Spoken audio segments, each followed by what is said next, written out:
Antes do vídeo começar, lembre-se que se você não for inscrito, se inscreva para não estar perdendo nada que formos postando aqui e confira o primeiro link na descrição. Sempre deixamos um presente gratuito ali que pode te ajudar e muito em sua caminhada rumo ao sucesso.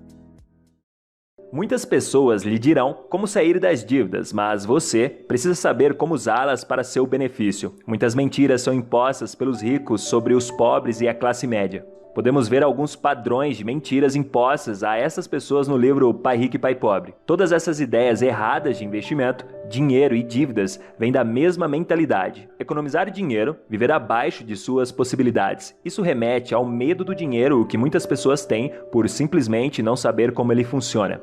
Assim, como todas as outras ilusões, a ideia de que você tem que sair das dívidas e permanecer longe delas para ter sucesso é uma mentira e se repete porque as pessoas não têm educação financeira. Eles simplesmente não entendem o que é dinheiro, como funciona e como colocá-lo para funcionar. Você deve sair da dívida porque é ruim. O principal motivo pelo qual os chamados especialistas dirão para você sair da dívida é porque eles acreditam que a dívida é ruim para você. Lembre-se de que as mentiras que identificamos são as maneiras pelas quais os ricos continuam ricos e garantem que os pobres continuem pobres. Isso pode ser contraintuitivo, especialmente quando algumas dessas ilusões, como saldar dívidas e economizar dinheiro, parecem que o ajudariam a ficar rico. Mas esse é o golpe. Os ricos têm dívidas, eles geralmente carregam muitas dívidas. Mas eles têm ativos que compensam a dívida que carregam. Na verdade, os ricos não apenas carregam dívidas, mas também as usam para ficar mais ricos.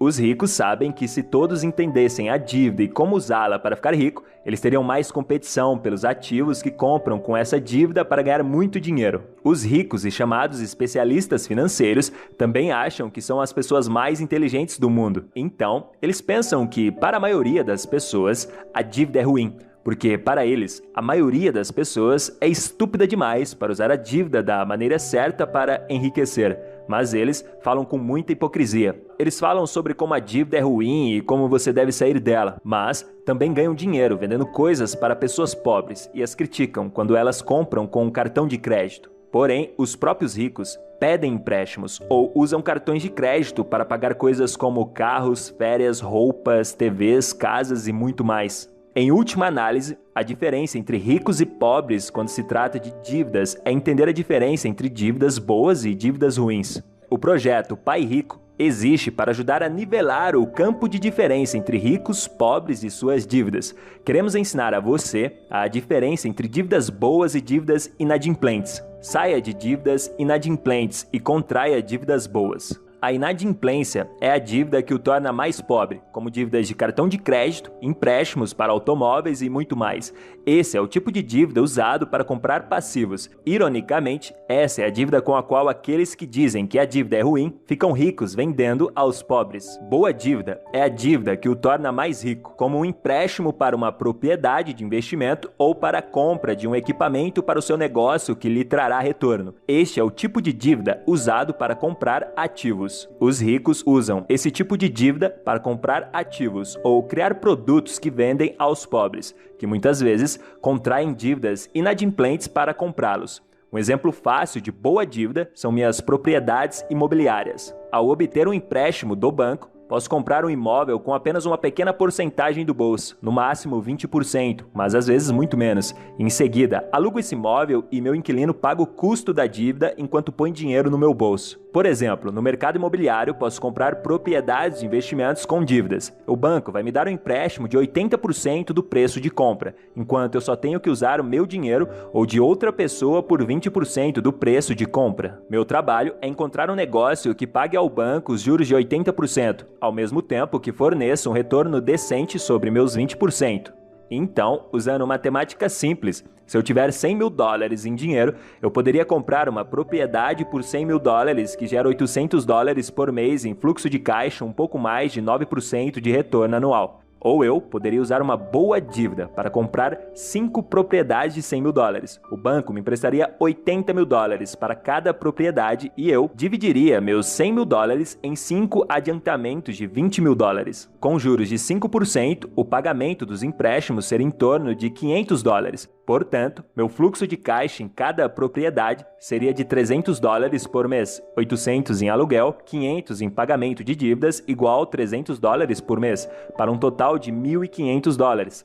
$300 vezes 5 igual a $1.500 por mês, um retorno anual de 18%.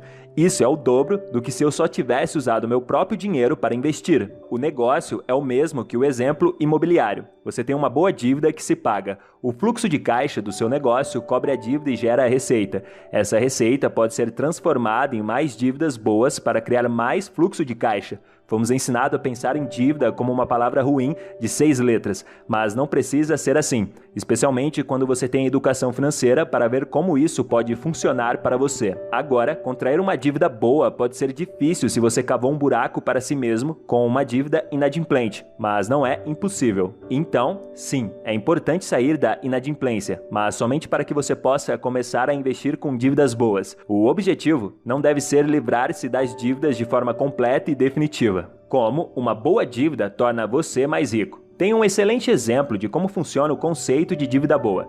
Digamos que eu tenha $100.000. Talvez eu tenha herdado ou vendido algo valioso, mas eu tenho esse dinheiro. Posso colocá-lo em fundo mútuo, o que é um pouco melhor do que salvá-lo. O retorno sobre isso seria um pouco mais do que apenas colocar na economia, mas não será muito. No entanto, se eu usar esses $100.000 como entrada em uma propriedade de $500.000, então, na verdade, comprei um valor de $500.000 com apenas $100.000. A diferença, esses $400.000, significa uma boa dívida. Dessa forma, você está usando o fluxo de caixa para comprar um imóvel de $500.000, pagando apenas $100.000. Como o meu exemplo acima, se eu jogar minhas cartas da maneira certa, essa propriedade pode gerar fluxo de caixa. Portanto, não apenas aumentei minha riqueza colocando um ativo de $500.000 em minha coluna de ativos com apenas $100.000, mas também posso obter um fluxo de caixa positivo a cada mês e meus inquilinos pagarem minha dívida por mim. Isso é exatamente o que minha esposa Kim fez em uma escala menor com o seu primeiro investimento. Ela comprou uma casa de $45.000 com um pagamento inicial de $5.000, adquirindo 40.000 em dívidas boas,